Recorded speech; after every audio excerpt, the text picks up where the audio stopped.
Thank you, Mushtaq. Okay, so I was saying, कि did you guys have any idea कि one another part of translation that we are using daily, मतलब बहुत ज़्यादा हमारा जो है ना ट्रांसलेशन का उससे लेना देना होता है. सोचा आप लोगों ने?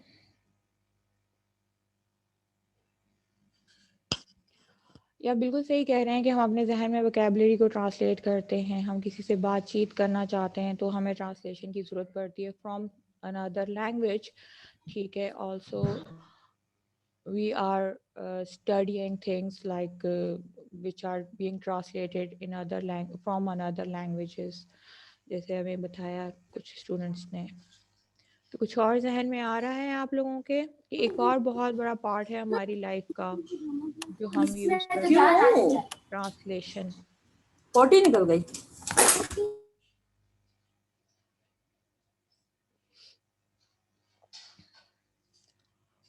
हमारा एक और बहुत बड़ा जो है वो पार्ट होता है जो हम यूज़ करते हैं ट्रांसलेशन से रिलेटेड. टीचिंग ख़ास तौर पे उसमें आता है. अब कुछ अंदाज़ा आ रहा है आप लोगों के जहन में?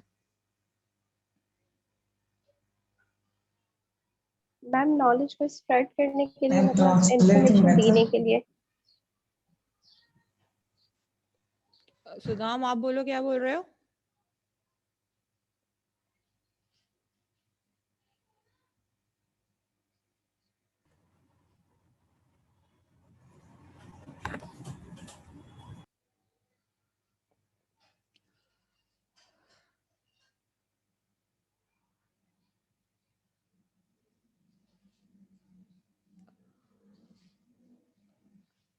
सुदाम, मैम you राइटिंग में भी बहुत ज्यादा यूज होती है ग्रामर ट्रांसलेशन मेथड यूज होता है, जैसे इंग्लिश कॉलेजेस में। लैंग्वेज में टीचिंग मेथड यूज होते हैं, जैसे translation method, grammar translation method, direct method. और मुश्ताक आप क्या कह रहे थे, आप भी बताइए। मैडम यही है, ग्रामर ट्रांसलेशन मेथड यूज होता है इसमें, स्कूलों में होता है, कॉलेजेस में होता है। ये टीचिंग कोचिंग सेंटर होते हैं, यहाँ पर ग्रामर सीखने के लिए जो है ग्रामर ट्रांसलेशन मेथड यूज़ किया जाता है। इंग्लिश को सीखते हैं, जो मतलब जिसको इंग्लिश नहीं आती वो सीखते हैं, तो उर्दू के जुमले बनाकर इंग्लिश बनाते हैं, जैसे सिंधी के बनाते हैं फिर इंग्लिश बनाते हैं, ऐसे। Very good, very good. हम जब the most oldest learning technique of a second language है, वो क्या है? Most oldest learning technique of a second language क्या है? कुछ जहन में आ रही है? अभी मुश्ताक और सदाम ने बताया भी आप लोगों को। ट्रांसलेशन। हाँ, ट्रांसलेशन है, लेकिन क्या कहते हैं उसका ग्रामर पूरा नाम ट्रांसलेशन क्या? Method ma'am. दोबारा बोलिएगा। Ma'am grammar translation method. Very good. तो व्हाट इज हैपनिंग कि translation is the one of the oldest way of learning a second language. ठीक है, किसी को याद है कि ग्रामर ट्रांसलेशन मेथड्स में क्या क्या चीज यूज होती है? क्या क्या चीज को फॉलो किया जाता है? मैम हम ट्रांसलेट कर रहे होते हैं यूजिंग ग्रामेटिकल सेंटेंसेस, मतलब मैम ग्रामर यूज करते हुए। मैम सिंथेटिक स्ट्रक्चर पे हवाले से यूज करते हैं। ठीक ठीक। और वो किस तरह की अगर ट्रांसलेशन होगी, अगर हम सोचें उसको, बात करना चाहें उसको, तो वो कौन से फॉर्म टाइप ऑफ ट्रांसलेशन में आएगी?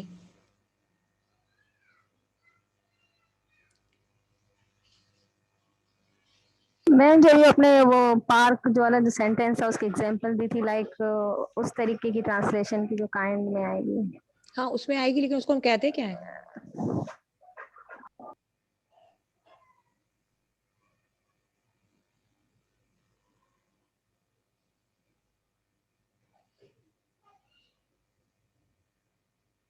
Ma'am simple translation. नहीं, सिंपल ट्रांसलेशन तो कोई भी नहीं है बच्चे। There are only two types of translation basically, mainly.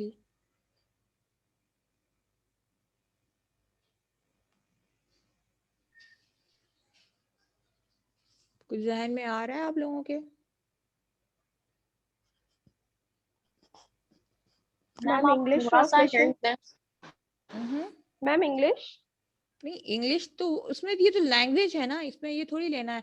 अगर वो तो टेक्निक है ट्रांसलेशन की, लैंग्वेज का तो कोई लेना देना नहीं है। वो तो उर्दू में भी हो सकती है, जापानीज में भी हो सकती है। टेक्निक कौन सी यूज होगी, टाइप कौन सी यूज होगी?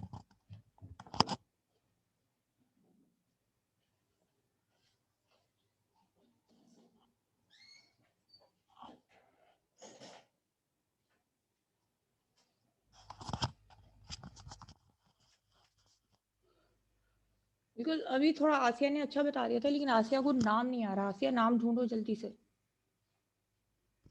ठीक है?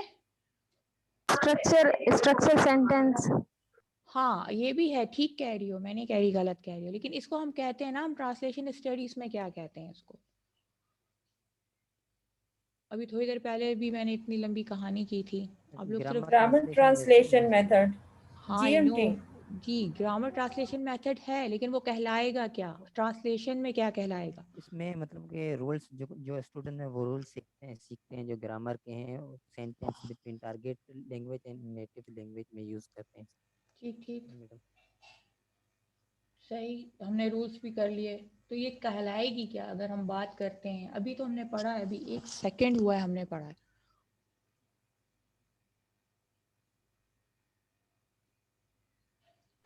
मैम टाइप्स कहलाएगी उसकी। हाँ, टाइप क्या कहलाएगी? ट्रांसलेशन स्टडीज से रिलेटेड क्या टाइप कहलाएगी उसकी? ग्रामर ट्रांसलेशन मेथड को किस किस कैटेगरी में डालेंगे आप? अभी मैंने 2 टाइप्स पढ़ाई है ना आप लोगों को ट्रांसलेशंस की। Ma'am word to word translation.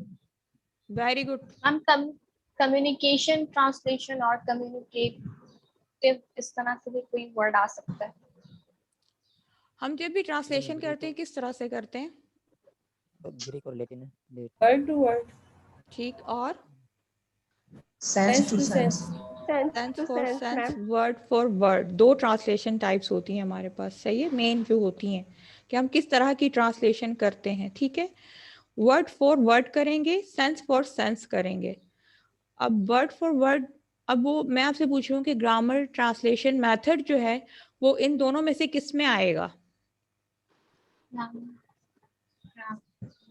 Word to word में. मैम वर्ड टू वर्ड में आएगा।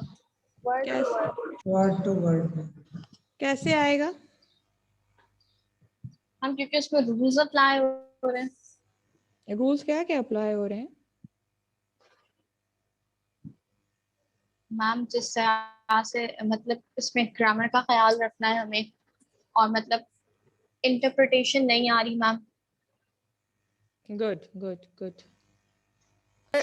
वर्ड का स्ट्रक्चर फॉलो हो रहा है, जो कि जैसे सिंपली इंग्लिश में होता है subject verb first and object, मतलब एक सिंपल सेंटेंस में ये होता है। और कुछ लैंग्वेजेस में ऐसा नहीं होता, वो स्ट्रक्चर मुख्तलिफ होता है। तो उनकी अगर वर्ड टू वर्ड ट्रांसलेशन होगी तो वो सही ट्रांसलेशन नहीं होगी, मीनिंगफुल ट्रांसलेशन नहीं होगी।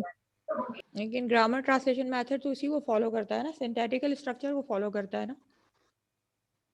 जी तो फिर क्या यस है? मैम, इसीलिए वो इतना वर्कफुल नहीं हुआ, दूसरे जो है मजीद काम हुआ और दूसरी इसकी टाइप्स आई। बिल्कुल बिल्कुल। तो खैर आई वाज जस्ट सेइंग कि वन ऑफ द जो हमारे पास एक और भी ट्रांसलेशन जो है मेथड जो है हम यूज़ करते हैं लैंग्वेज सीखने में भी। अभी तो वो बहुत ज़्यादा ज़ाहिर सी बात है पॉपुलर नहीं रहा लैंग्वेज सीखने का, और उसमें सबसे बड़ा ड्रॉबैक यही था कि आपकी स्पीकिंग पावर इतनी अच्छी डेवलप नहीं होती थी। मतलब your speaking skills and listening skills, ये दोनों चीज़ें जो थी आपकी ग्रामर ट्रांसलेशन मेथड में इम्प्रूव नहीं होती थी। क्यों नहीं होती थी? कुछ वजह होगा? स्पीकिंग एंड लिसनिंग इम्प्रूव नहीं होती थी। थोड़ा ऊंचा बोले।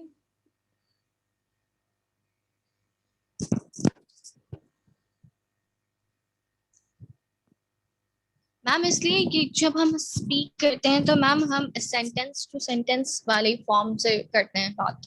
मतलब ma'am word to word translation से हम स्पीकिंग नहीं कर सकते, और मैम सुनने में भी हम ज्यादा इंटरप्रिटेट करते हैं, ना कि कोई सामने वाले की हम वर्ड टू वर्ड ट्रांसलेट करके फिर उसको सुन रहे होते हैं।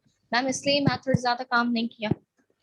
ग्रामर ट्रांसलेशन मेथड ज़्यादातर जो है वो रीडिंग और राइटिंग स्किल्स को आपकी इम्प्रूव करवाता है। आप रीड करते हैं फिर उसको ट्रांसलेट करते हैं, ठीक है, ट्रांसलेशन को पढ़ते हैं उसको फिर ट्रांसलेट करते हैं अपने उसमें। ठीक है, मैं खाना खाता हूँ, ठीक है, उसको आपने रीड किया, आपने उसको ट्रांसलेट कर दिया। यस जो मैम, हम इसमें टेंस अप्लाई करके इसको इजीली ट्रांसलेट कर सकते हैं, वर्ड टू वर्ड ट्रांसलेट कर सकते हैं। सही है, ठीक है, हम उसके रूल्स फॉलो कर रहे हैं जो ज़्यादातर पंक्चुएशन पे होते हैं, सिंटैटिकल स्ट्रक्चर्स पे होते हैं, फॉर्म ऑफर्स वगैरह पे होते हैं, मतलब इस तरह के रूल्स फॉलो किए जाते हैं।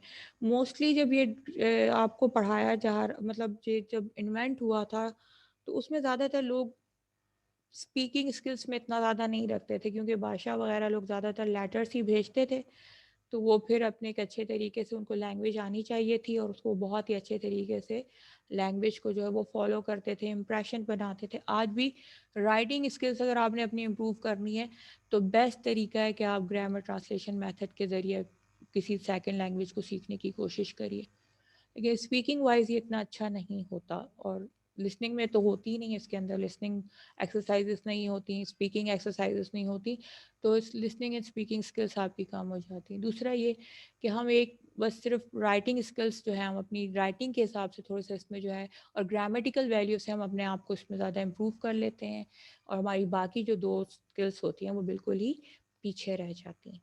ठीक है, और बात ये होता था कि इसमें अथॉरिटेटिव जो होता था वो आपका टीचर होता था, वो जो कह देता था वो ही होता था, आपको रूल्स स्ट्रिक्टली फॉलो करने पड़ते थे। इसमें आप अपनी तरफ से कोई भी चीज़ नहीं डाल सकते।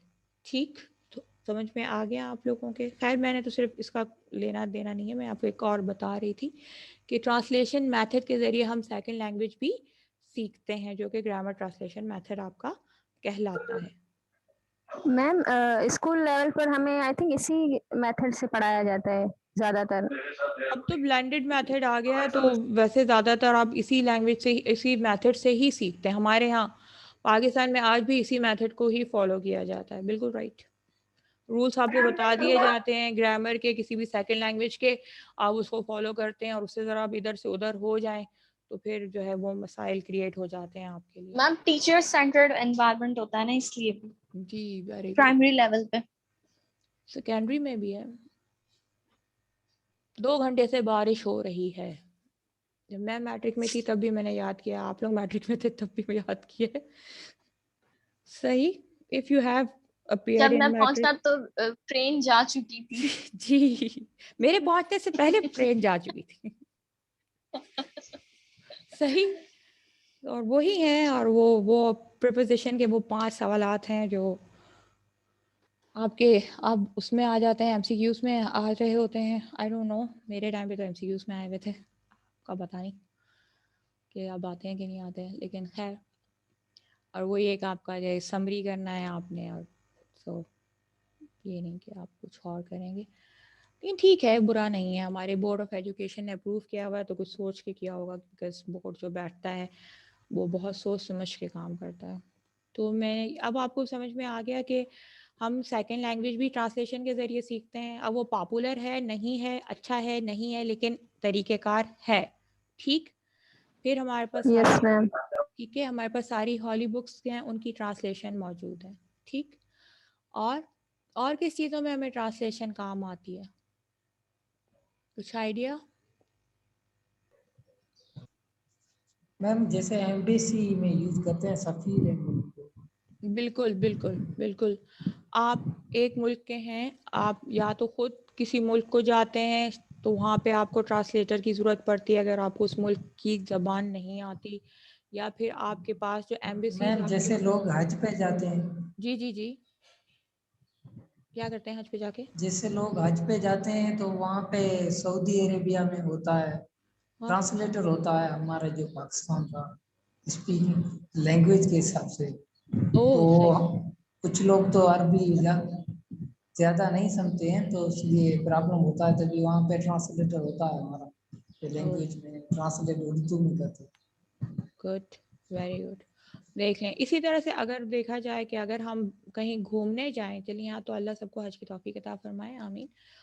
अगर हम कहीं घूमने जाएं तो वहाँ पे भी दूसरे मुल्क में हमारे पास टूर गाइड होते हैं। ठीक है।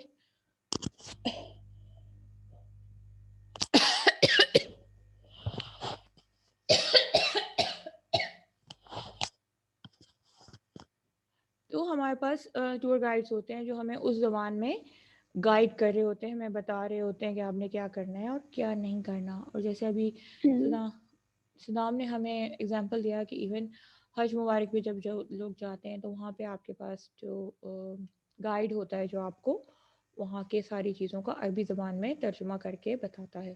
ठीक। तो हमारे पास एक ये हो गया, एक पॉलिटिकल व्यू में हमने इसको यूज़ करते हैं। पॉलिटिकल व्यूज़ में हम कैसे यूज़ करते हैं, कुछ आइडिया है ट्रांसलेशन का?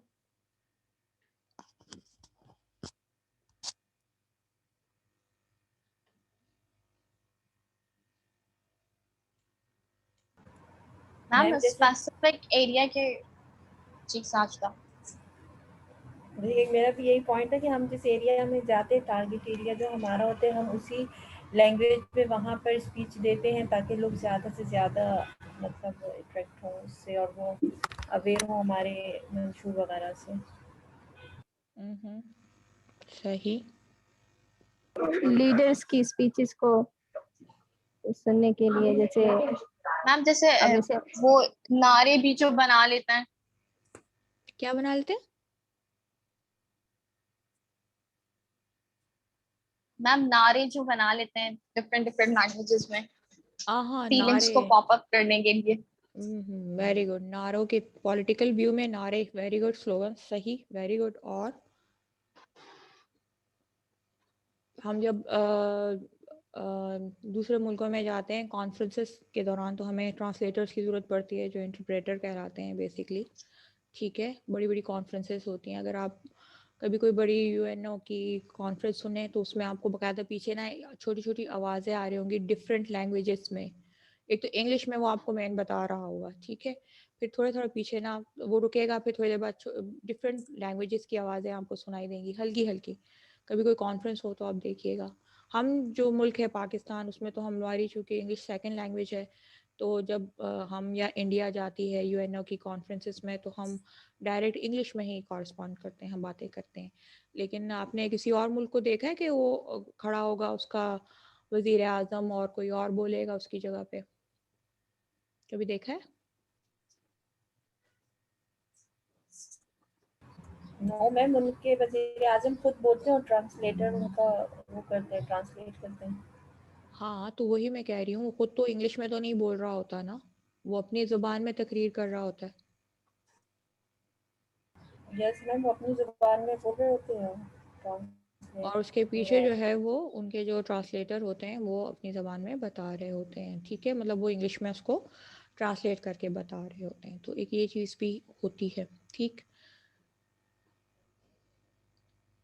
इसके अलावा आपके जो रिसर्च बुक्स होती हैं, रिसर्च पेपर्स होते हैं, वो भी आपके ट्रांसलेशन में आपको बहुत फ़ायदा होता है।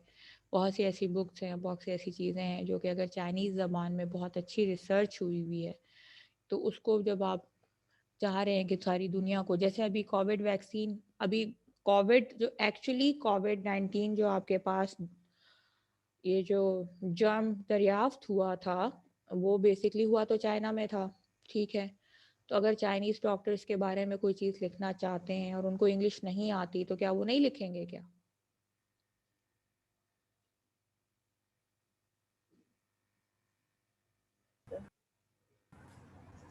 वो मैम अपनी ज़ुबान में लिखेंगे। Very good. और फिर वहाँ पे उनके पास कोई ट्रांसलेटर होगा या उसको वो इजीली ट्रांसलेट करके इंटरनेशनली दे देगा। जैसे अभी रशिया की वैक्सीन बनी है तो Russia is one of the countries और China is one of the countries which who take basically pride in their own mother tongue. So उनके भी जितने डॉक्यूमेंट्स होंगे वो पहले जो है उन्होंने अपनी मदर टंग में लिखे हुए होंगे, रशिया में या मैंडेरियन में या जो भी उनकी लैंग्वेज है वहाँ पे जिस इलाके में भी हैं वो, और उसको फिर किसी ट्रांसलेटर ने इंग्लिश में ट्रांसलेट किया होगा हम सबकी आसानी के लिए, ठीक है। सही आया समझ में थोड़ा यस मैम। बहुत, या कोई क्वेश्चन इससे रिलेटेड?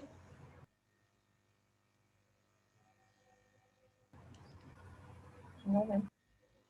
अच्छा, हम सिर्फ 2 मिनट इंतज़ार करेंगे, अजान हो रही है, ठीक है, सिर्फ 2 minute.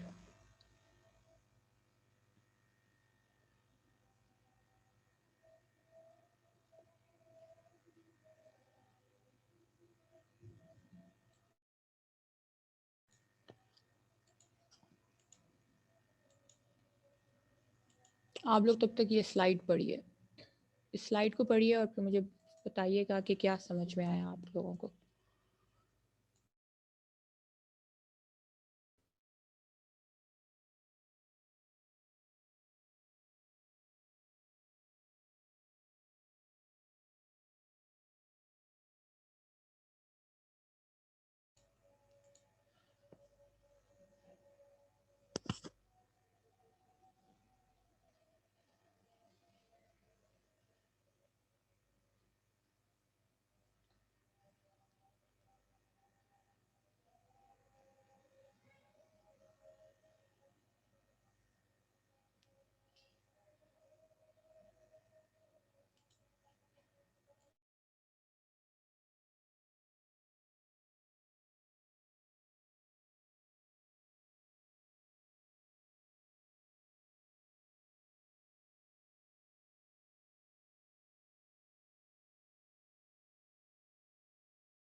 So what you guys have read, क्या समझ में आया आप लोगों को ये जो आपने स्लाइड Ma'am, पढ़ी? I have one more example of translation.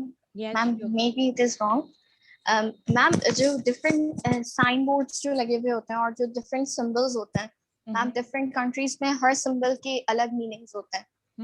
तो मैम वहाँ भी translation यूज हो सकती है उस language के हिसाब से symbol को समझने के लिए. हाँ, लेकिन मोस्टली जो कुछ सिंबल्स जो होते हैं वो इंटरनेशनली एक जैसे होते हैं. कुछ आइडिया है? I'm not saying you're wrong. There is no wrong answers Yes, in ma'am. my class. क्या कौन सा वाला होगा? Ma'am, I'm also thinking. So never think that any wrong answer in my class. ठीक है? Always say whatever comes into your mind. अगर Yes, ma'am. सीखेंगे तो सीखेंगे, ठीक है? Yes, ma'am. Very good. I encourage every student of mine to speak. ये तो वक्त है आप लोगों का. तो ये स्लाइड को किसी ने पढ़ा, कुछ समझ में आया जो मैं अभी आपको कह के गई थी जब तक हम अजान मुबारक का इंतजार कर रहे थे? Yes, ma'am. It's a basically translation is work upon two things or two main processes.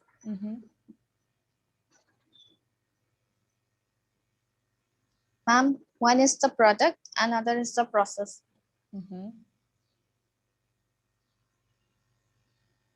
Ma'am एक तो वो होता है जिसमें आप टेक्स्ट को ट्रांसलेट कर रहे हो और दूसरा वो प्रोसेस जिसमें ट्रांसलेशन हो रही है. एक प्रोसेस हो गया और एक आपका टेक्स्ट हो गया. इन दोनों से मिल के ट्रांसलेशन बनती है. सही, गुड. कोई और बताएगा? नो स्मोकिंग के लिए इंटरनेशनल एक सिंबल है, साइन है, ठीक है? Yes ma'am. तो मैम फायर का भी इंटरनेशनल साइन है, एक फायर का. जी बिल्कुल. तो वो तो चेंज नहीं होते, लेकिन हाँ थोड़ा बहुत अपने जो उनके रीजनल साइन हो, सिंबल हो जो. मैम वो जैसे वो एक शिप पे मैम जो पुरानी एशियन टाइम में ज्यादातर ये होता था कि शिप पे मैम वो एक स्कल बना के उसके ऊपर कुछ हड्डियां होती थी. मैम वो बड़ा यूनिक सा सिंबल है और मतलब वो कम यूज होता है बहुत ज्यादा. आज भी वो इंटरनेशनली डेंजर साइन है ना? अच्छा, लेकिन मैम जैसे यहाँ पे डेंजर साइन रेड कलर है और इस तरह से डिफरेंट चीजें. मतलब जो लाइफ थ्रेटनिंग चीजें होती है ना, जिससे जिंदगी को खतरा हो, उसमें आपको वो बकायदा वो स्कल और दो हड्डियां ही नजर आएंगी. मतलब नॉट इतना, लेकिन ऐसा ही नजर आएगी. अगर yes, मैम मैंने कराची में ट्रक्स पे देखा है मैम, अक्सर जो गैस जिसमें जा रही है पेट्रोल होता है मैम उससे बने हुए होते हैं. Yes ma'am. सही, वो लाइफ थ्रेटनिंग है ना, बंदा मर जाएगा तो हड्डियां ही रह जाएंगी उसकी. जी सही सही सही सही सही. तो या और वैसे वो भी यही था ना, वो पायरेट जो होते थे बेसिकली वो अपने शिप्स पे लगाते थे. Yes ma'am exactly. या because what were they doing, they used to वो लूट द होल शिप, ठीक है, और then they used to burn that ship, ठीक है. And the loot is English word वैसे बेसिकली. आप कहेंगे मिस आप बीच में उर्दू डाल रही हैं, लेकिन नहीं, ठीक है. तो बकायदा वो जो लूट के ना पूरे शिप को और उसको डिस्ट्रॉय कर देते. Yes ma'am. तो देखना नहीं चाहते थे पीछे कोई भी. तो सारी सी बात है, इससे लाइफ थ्रेटनिंग चीज है कि अगर कोई पायरेट आ गया और आपकी शिप को जो है वो कर रहा है और वो आपको मार रहा है, और जो वहाँ के जो बच्चे और वहाँ की जो खवातीन होती थी उस शिप की, उनको वो अपना गुलाम बना लेते थे, और जो कैप्टन्स होते थे और जो थोड़े और होते थे जिनसे वो लूटते थे, वो उनको मार के शिप को भी, या तो अगर शिप बहुत नया है और अच्छी हालत में है तो उस पर भी काबू कर लेते थे, नहीं तो उसको खत्म कर देते थे. Ma'am, decade is also English word. What? Decade, या डाकू जिससे बनता है डेकेट से. yes ma'am. ठीक है, वो भी यही काम करते हैं, लूट मार करते हैं उसे, ठीक है. अच्छा, and then what more thing they used to do? I had an idea and I forgot. Ma'am treasure खजाना उनको बहुत लगा रहता था. हाँ, क्योंकि उस जमाने में उनके पास ना कमाने का कोई और जरिया नहीं होता था. इवन बादशाहों के पास भी दौलत कैसे आती थी? कुछ आइडिया है? सोचो तो. मैम जब वो जंगे जीतते थे, जब वो अपने सोल्जर्स को बेचते थे, तो वो जहाँ से जीत के आते थे उनका सारा खजाना लेकर आ जाते थे. बिल्कुल. थोड़े बहुत जो थे वो एथिकल किस्म के बादशाह होते थे, वो वहाँ की आवाम को तो नहीं लूटते थे, लेकिन जो इन एथिकल किस्म के बादशाह होते थे, इसमें दोनों शामिल हैं, मुस्लिम्स नॉन मुस्लिम्स, सही है, तो वो वहाँ की आवाम को भी नहीं छोड़ते थे। मतलब आप हार गए तो वो आवाम को भी जो है उनसे भी चीज़ें ले लेते थे। दिस इज मैम ऑल्सो गुलाम बना के फिर उनकी चीजें ले लेते थे। गुलाम का बहुत सिस्टम था पहले। बिल्कुल, गुलाम तो बंदा फिर बन ही जाएगा ना, जब उसके पास कुछ भी नहीं बचेगा तो क्या रहेगा। जी इवन वी वर, अगर हम डेमोक्रेसी की बात करते हैं, we were under the rule of British, तो we yes were ma'am. The गुलाम्स। वो बोलता भी है ना, तुम साला गुलाम लोग। It's a very famous sentence that goes around. तो हम भी गुलाम ही थे। और this the concept goes with the Africans, क्योंकि अफेरिकन्स के ऊपर जब ब्रिटिश ने कब्जा किया, अपने उनको कॉलोनाइज किया, तो फिर उन्होंने उनको लिटरली स्लेव बनाया हुआ था। ठीक, ये यस भी मैम। है। उन्होंने हमें भी लेके गए, लेकिन पता नहीं क्यों हम पे थोड़ी सी अनायत की हुई थी, उन पे बिल्कुल नहीं की। शायद हम ब्राउन कलर में थे इस वजह से, पता नहीं, ये बात है। मैम ठीक वो है। ब्लैक थे, वो शायद अपना पर्सनल कॉन्फ्लिक्ट निकाल रहे थे। और एक्चुअली वहाँ पे ज़्यादा ट्रेजर था बनस्बत हमारे सब कॉन्टिनेंट के, यानी ये जो इलाका है हमारा, उससे ज़्यादा वो कहते हैं कि I don't know they I don't know कि ये ऑथेंटिकेटेड सोर्स है या नहीं है, बट देर आर पीपल के वहाँ पे माइंस हैं डायमंड की इन अफ्रीका, तो they had to break them, literally break them. Ma'am that's why Africa बहुत थ्रेट इलाका है अब तक मैम, बहुत थ्रेट है वहाँ पे।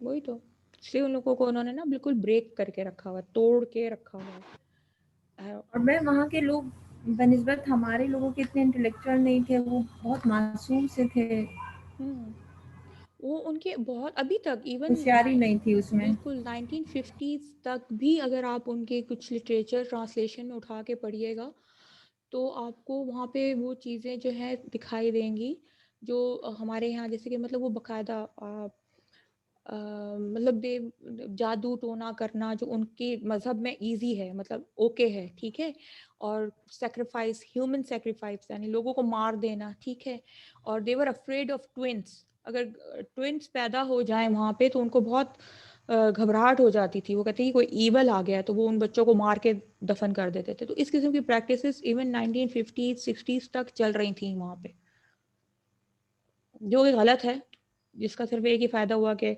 जब इवन कॉलोनाइज। अब तक वहां पे जब अंधेरा हो जाता है तो मैम वो जंगल, वो जो पत्ते पहन के निकल के आते हैं मैम, वो अब तक वहां पे ये चीजें हैं, मौजूद है मैम। अब तक वहाँ के कुछ एरियाज में जो बहुत डार्क एरियाज है मैम, क्योंकि हमारे एक रिलेटिव रहते हैं वहां पर, तो मैम उनसे ये बात पता चली कि जब वहाँ पे अंधेरा हो जाता है तो कुछ सेलेक्टेड एरियाज है कि वहां पे लोग ट्रैवलिंग नहीं करते उसके बाद, क्योंकि मैम अब तक वो जो पहले पत्ते पहन के और मैम अजीब सी हू करके आवाज निकालते हैं मैम, वो अब तक वहां पे पाए जाते हैं, जो उठा के ले जाते हैं इंसान को। और वो खा जाते होंगे, घर सी बात है। मैम तो ये नहीं पता, लेकिन मैम ये चीज अब तक है वहां पे। हाँ, that novel name I am trying to recall that I would have told you कि आप लोग पढ़ सकते हैं वो नॉवल। एक तो हमने हार्ट ऑफ डार्कनेस पढ़ा हुआ है, ठीक है, शायद आप लोगों ने पढ़ा हो ना पढ़ा हो, लेकिन एक और था मैंने अभी पढ़ा है और मुझे इसका नाम याद नहीं आ रहा, तो वो भी एक अच्छा है। उसमें भी अफ्रीकन आपको सिविलाइजेशन के बारे में पता चल जाएगा, बहुत अच्छा, उसमें बहुत उसी में ये सारी जिक्र हैं। और अब तो मुझे पता चलेगा कि आपके रिलेटिव्स भी रहते हैं वहाँ पे और वो बता रहे हैं अभी तक हो रहा है, तो फिर तो बहुत ही। मैम अब तक कुछ इलाके वहाँ लेबल है इस चीज के, तो जब अंधेरा हो जाता है तो उन एरियाज में कोई भी ट्रैवलिंग नहीं करता। सही सही, ठीक है। So the slide they are saying कि translation has several meanings, सही है कि it refers to the journal subject field, जो सब्जेक्ट फील्ड है ट्रांसलेशन स्टडीज, ठीक है, वो खुद भी एक ट्रांसलेशन है, जिसको ट्रांसलेशन आप कर रहे हैं, जिसकी ट्रांसलेट आप कर रहे हैं, वो भी ट्रांसलेशन है। The product, the text that has been translated, वो भी ट्रांसलेशन में आ रही है, ठीक है। तो ये एक बुक है जिस जो सब्जेक्ट ऑफ फील्ड है, उसको आपने उसको ट्रांसलेशन करने लगे हैं आप, फिर उसको जो आपने ट्रांसलेट कर दिया है, जो ट्रांसलेशन हो जाएगी वो क्या कहलाएगी, प्रोडक्ट कहलाएगी, तो वो प्रोडक्ट भी ट्रांसलेशन कहलाएगी, ठीक है।